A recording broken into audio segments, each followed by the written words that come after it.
Ted Bundy is one of the most infamous serial killers in American history, a man whose charm and intelligence masked the darkness within. His story is both horrifying and fascinating, a chilling reminder of how evil can hide in plain sight. Theodore Robert Bundy was born on November 24, 1946, in Burlington, Vermont. His early life was complicated. He grew up believing that his grandparents were his parents and that his biological mother was his sister. This confusing start shaped his personality, but outwardly, Bundy seemed like an ordinary boy. He was intelligent, well-spoken, and by many accounts, handsome and charismatic. As he grew older, Bundy developed a darker side.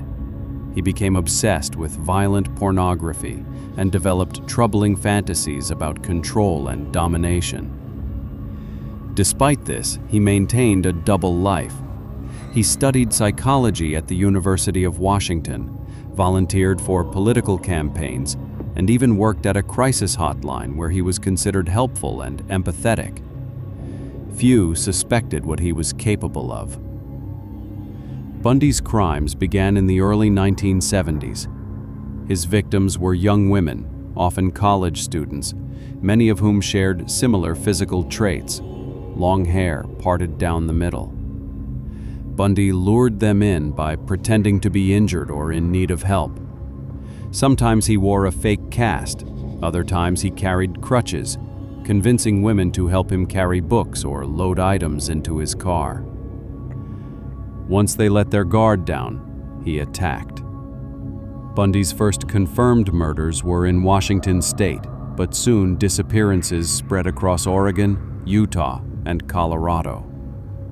Women vanished without a trace, leaving entire communities terrified. Bundy grew more daring, even abducting women in broad daylight. One of the most infamous attacks occurred on January 15, 1978, at the Chi Omega sorority house at Florida State University. Bundy broke in during the night, brutally assaulting and murdering 2 women and severely injuring 2 others.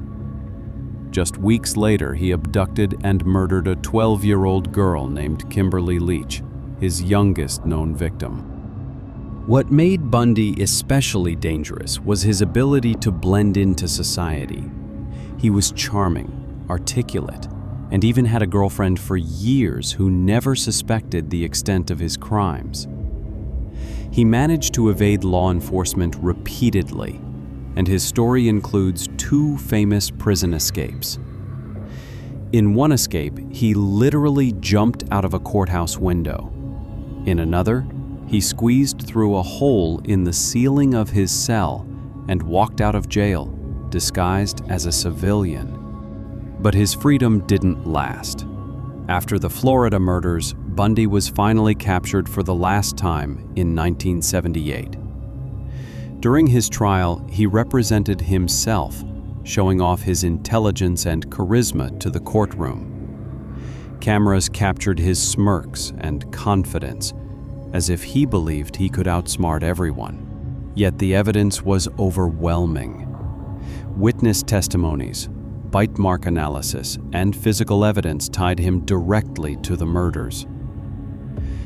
In 1979, Bundy was sentenced to death for the Chi Omega murders, and later received additional death sentences for other crimes. For nearly a decade, he remained on death row, granting interviews and even helping authorities by giving insights into other serial killers. But in those interviews, Bundy also slowly began confessing to his own crimes. Shortly before his execution, he admitted to at least 30 murders across 7 states, though experts believe the real number could be much higher.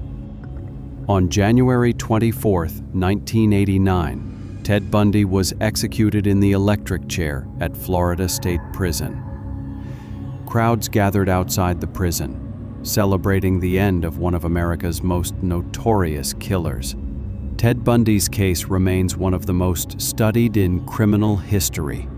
He was a man who appeared charming, intelligent, and trustworthy, But underneath that mask was a predator driven by violence and control.